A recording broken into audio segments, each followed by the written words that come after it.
नमः शिवाय। एक बार फिर से स्वागत है आपका हमारे चैनल में। आप सभी का धन्यवाद हमारे चैनल से जुड़ने के लिए।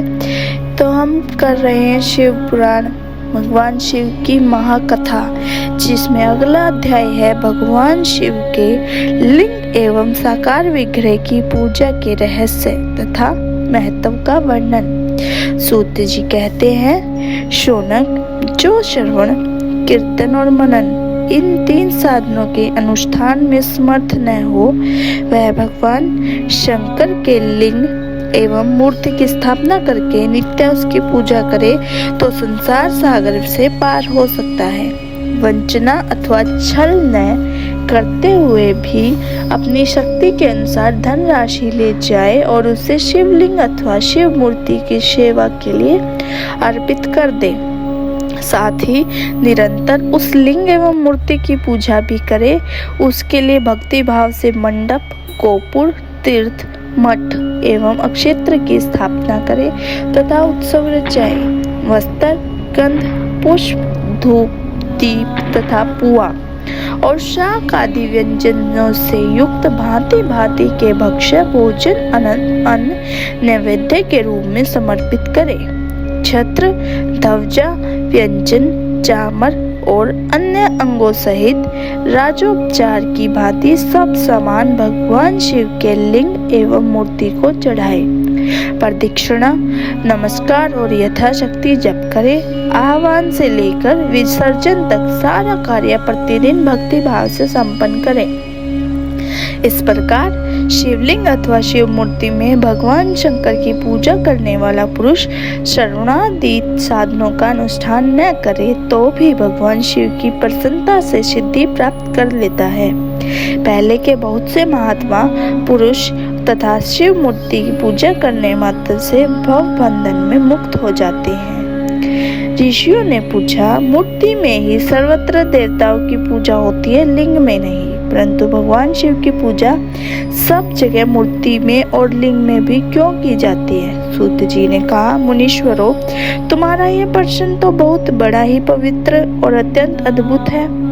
इस विषय में महादेव जी ही वक्ता हो सकते हैं। दूसरा कोई पुरुष कभी और कहीं भी इसका प्रतिपादन नहीं कर सकता।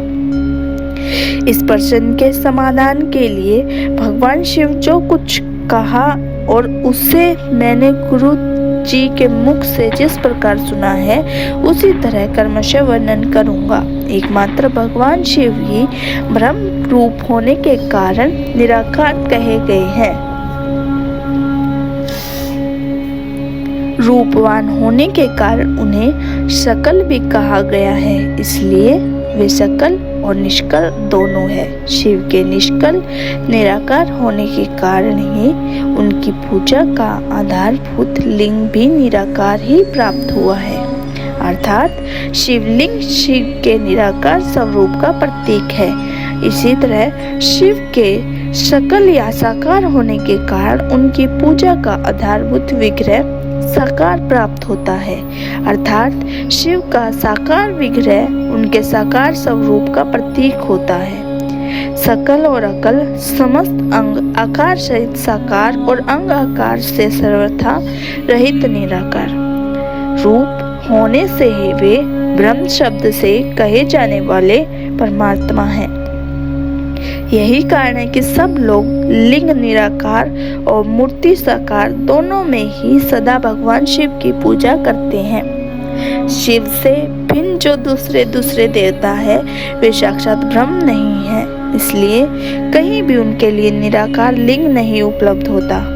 पूर्व काल में बुद्धिमान ब्रह्मपुत्र सनंत कुमार मुनि ने मंत्रांचल पर नंदिकेश्वर से इसी प्रकार प्रश्न किया था। सनंत कुमार बोले, भगवान शिव से भिन्न जो देवता है उन सब की पूजा के लिए सर्वत्र प्राय मूर्ति मात्र ही अधिक संख्या में देखा और सुना जाता है, लेकिन भगवान शिव की पूजा में लिंग और वेद दोनों का उपयोग देखने में आता है।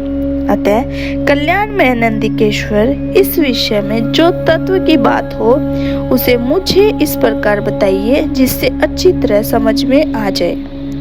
नंदिकेश्वर ने कहा, निष्पाप ब्रह्म कुमार, आपको इस प्रश्न का हम जैसे लोगों के द्वारा कोई उत्तर नहीं दिया जा सकता, क्योंकि यह गोपनीय विषय है और लिंग साक्षात ब्रह्म का प्रतीक है। तथापि आप शिव भक्त हैं, इसलिए इस विषय में भगवान शिव ने जो कुछ बताया है उसे ही आपके समक्ष कहता हूँ।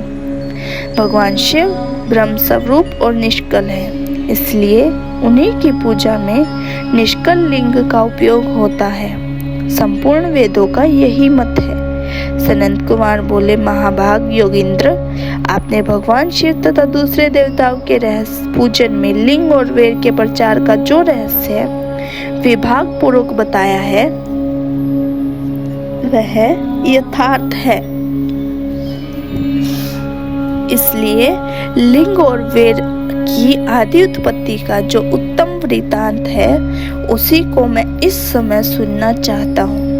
लिंग के प्राकट्य का रहस्य सूचित करने वाला प्रसंग मुझे सुनाइए।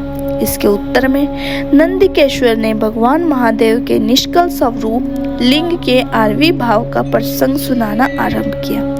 उन्होंने ब्रह्मा तथा विष्णु के विवाद, देवताओं की व्याकुलता एवं चिंता, देवताओं का दिव्य कैलाश शिखर पर गमन, उनके द्वारा चंद्रशेखर महादेव का सत्वन, देवताओं से प्रेरित हुए महादेव जी का ब्रह्मा एवं विष्णु के विवाद स्थल में आगमन तथा दोनों के बीच में निष्कल आदि अंतरहित भीषण अग्निस्तंभ के रूप में उनका आविर्भाव आदि प्रसंगों की कथा कही। तदंतर श्री ब्रह्मा और विष्णु दोनों के द्वारा उस ज्योतिर्मय स्तंभ की ऊंचाई और गहराई का था लेने की चेष्टा एवं केतकी पुष्प के शाप वरदान आदि के प्रसंग भी सुनाए। आज का अध्याय इतना ही। आगे हम अगला अध्याय पढ़ेंगे। आप सभी को एक बार फिर से धन्यवाद हमारे चैनल से जुड़ने के लिए और शिव की महाकथा सुनने के लिए। ओम नमः शिवाय। आपका एक बार फिर से धन्यवाद।